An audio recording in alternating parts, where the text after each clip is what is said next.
Hi, Mark Gilbert here. Thanks for clicking in. This video is about unity without uniformity. Like all the videos on this channel, they're designed to give you some tools and ideas to assist with our spiritual evolution. If you like it, be sure to hit that subscribe button. It lets YouTube know you like what we're doing here. When we talk about unity without uniformity, we're talking about mastering the concept that everything is one, that is, there is unity in all that is, but that the individual expressions of that one are not uniform, they're not all the same. That you and I are one, but we're different and unique expressions of the one. Now, I'd like to start by giving you a quote from spiritual teacher Ernest Holmes, and I'm reading from an article in the November 2019 Science of Mind magazine. The reference is in the description of the video below. But in here he writes, "We desire freedom and liberty without license.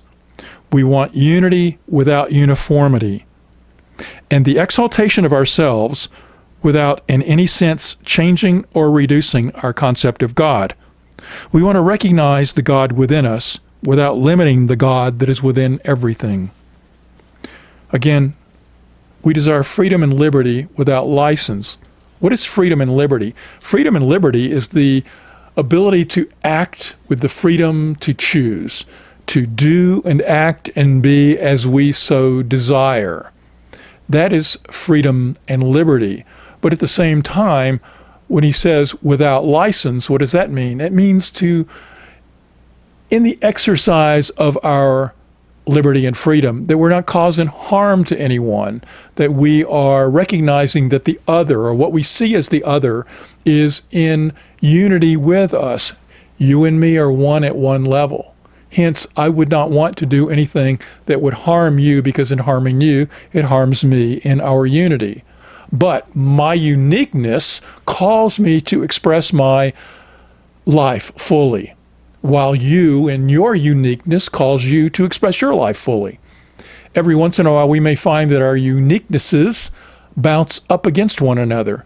And then the question becomes, how can we still express through our freedom and liberty that which is something in us that's being called to be brought forth, without it harming another, bumping into and causing difficulty for you?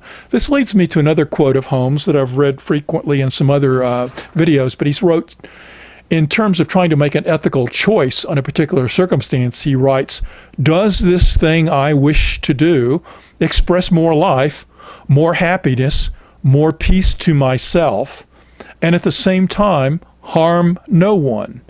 If it does, it's right. It's not selfish." Again, we want to express our lives, our uniqueness. There's something in us that calls to have the manifestations of our life be this glorious diversity that we exhibit among the human species.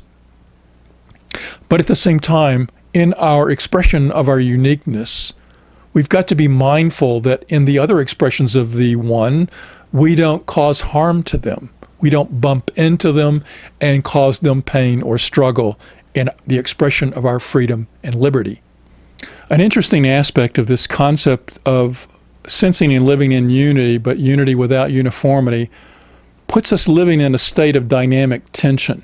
We have a tension between seeing the interplay of everything, and everything is unity into a sense of oneness on the one hand, but on the other hand, we are recognizing that that oneness expresses itself in unique and beautiful creative ways that differ from one another. So we have this balance between the two of oneness and diversity, or multiplicity within the unity of all that is. And we live in that space every day. We can simply think about our human bodies. Every human on this planet has a very similar human form with human needs. We all need air and water and food, and our biological functions all need to maintain in the same way. So to that degree, we all see this great similarity between every human. Yet there's different unique expressions of our physical form. Some are short and some are tall, some are skinny, some are larger, that we have different taste buds with different taste. We have different desires that manifest within our physical form because of different hormones and DNA within our physical form. So on the one hand, we're similar in the humanness, but there is a diversity in that humanness as well. We can take that from our bodily states into our psychological states and recognize that there is a unity within all of humanity for its psychological needs. Think in terms of Maslow's hierarchy again, and that we all have the need for love and belongingness, or the need for self-esteem or self-actualization, that there's within our psychological states a commonality that we all aspire to and desire. But on the other hand, there is diversity in how that plays out, that the tribes that we belong to in terms of love and belongingness may differ, that what we see as a family unit and how family units interact may differ. We may have different ways of getting to a sense of self-esteem. We may have different ways that we feel into the flow at higher states of self-actualization. Again, our psychological states exhibit an ability of unity, but they also show that unity doesn't mean uniformity through the diversity in our psychological outpourings. And as we move into our spiritualness, similarly, it's the same thing. That on the one hand, we can say from a spiritual standpoint, we are all one. We are all spiritual beings moving through this human experience, that we know that at the essence of our being is this spiritual nature that seeks meaning and understanding of life.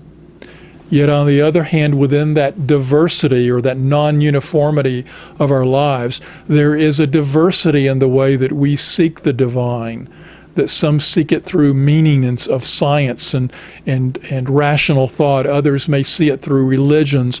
Others may see it through certain spiritual practices that tap us into a sense of touching some transient being or transient source that lives within us. There are multiple ways in which we can seek to express and know our spiritual nature. That is a multiplicity of ways, and it's all good. And what does this call us to do in this moment?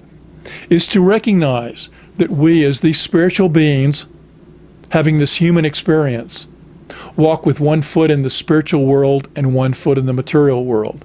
That we walk with a sense of one side of us recognizing that we are united in all that is, and recognizing that in our world of form that we are expressing in a multiplicity of ways. That Spirit put us here to express ourselves and to experience this life the most fully and beautiful way, but that experience would be very boring if we all acted and did exactly the same thing. So we are all one. We're all united. There is unity in all of us.